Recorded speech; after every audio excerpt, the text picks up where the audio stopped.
Assalamualaikum warahmatullahi wabarakatuh. Nama saya Bonita Sari, NIM 055253452, jurusan Teknologi Pendidikan. Saya akan mempresentasikan tugas mata kuliah logika. Pertanyaan pertama, term pada hakikatnya terbagi menjadi banyak jenis. Sebutkan dan jelaskan 3 macam term tersebut, sertakan juga contohnya.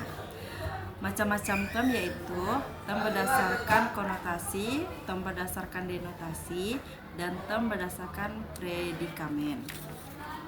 Term berdasarkan konotasi dibedakan atas term konkret dan term abstrak. Di samping itu, keduanya ada yang berada dalam lingkungan hakikat dan ada yang berada dalam lingkungan sifat. Hakikat konkret menunjuk ke halnya suatu kenyataan yang berkualitas, contohnya bentuk, berat, dan rupa.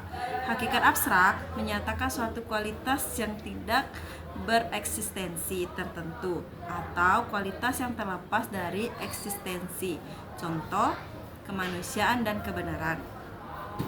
Sifat konkret yaitu menunjukkan pensifatannya suatu kenyataan atau apa saja yang berkualitas dan bereksistensi, contoh berbadan, merah, dan persegi. Sifat abstrak yaitu menyatakan persifatan yang terlepas dari eksistensi tertentu, contoh kerasionalan, kebijaksanaan. Yang kedua, term berdasarkan denotasi dibedakan menjadi 2, yaitu term umum dan term khusus. Term umum terbagi lagi menjadi 2, universal dan kolektif. Universal ialah sifat umum yang berlaku di dalamnya tidak terbatas oleh ruang dan waktu, contoh organisme, manusia, dan kemanusiaan. Kolektif yaitu sifat umum yang berlaku di dalamnya menunjukkan suatu kelompok tertentu sebagai kesatuan, contoh rakyat Indonesia, bangsa Cina, dan lain-lain. Term khusus dibedakan lagi menjadi 2 macam. Pertama, partikular dan singular.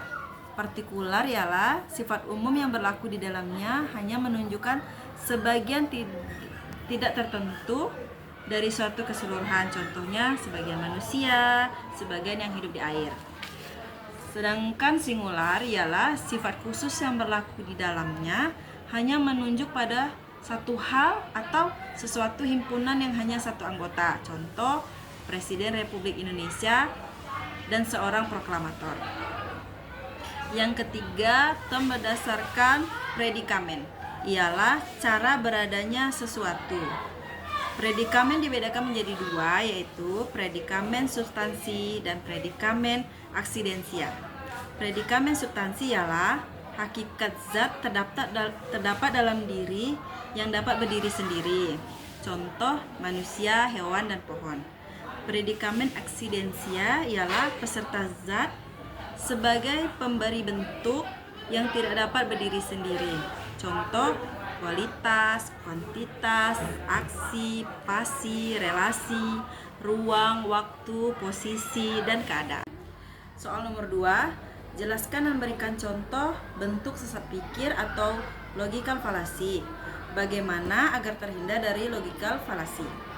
Jawabannya, menurut para ahli logika, sesat pikir dibedakan menjadi 3 jenis, yaitu sesat pikir formal, sesat pikir verbal, dan sesat pikir material. Sesat pikir formal adalah kekeliruan penalaran berdasarkan bentuk. Contohnya, jika hujan, jalanan basah. Jalanan basah karena hujan. B. Sesat pikir verbal adalah kekeliruan penalaran berdasarkan kata-kata atau bahasa yang ambigu, tidak jelas atau menyesatkan. Saya mengambil contoh ambigu yang penggunaan kata atau frasa memiliki lebih dari satu makna sehingga menimbulkan kebingungan. Contohnya, dia melihat dengan teropong. C.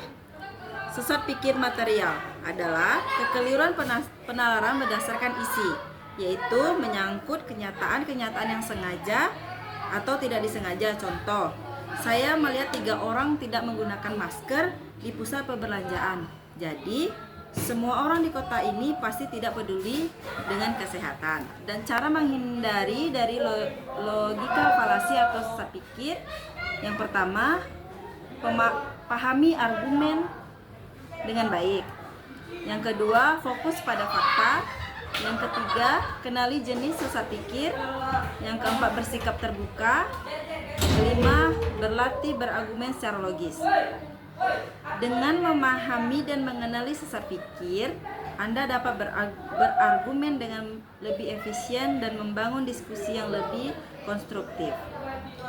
Demikianlah presentasi saya. Lebih dan kurang saya mohon maaf. Wabillahi taufiq wal hidayah. Wassalamualaikum warahmatullahi wabarakatuh.